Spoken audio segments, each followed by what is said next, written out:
In today's video, I'm going to show you how to create Trello account.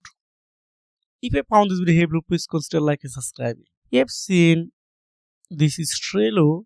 Just going on my video description, and I will attach this link.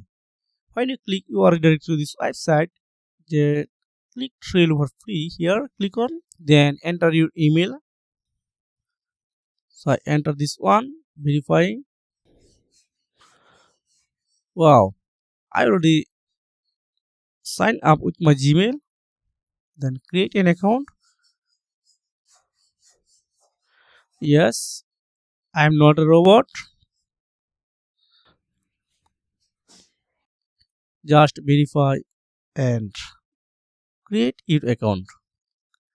I have to set up a password. Then click on login. Wow, you can see it's already created. So I need to just accept all, just skip all, everything.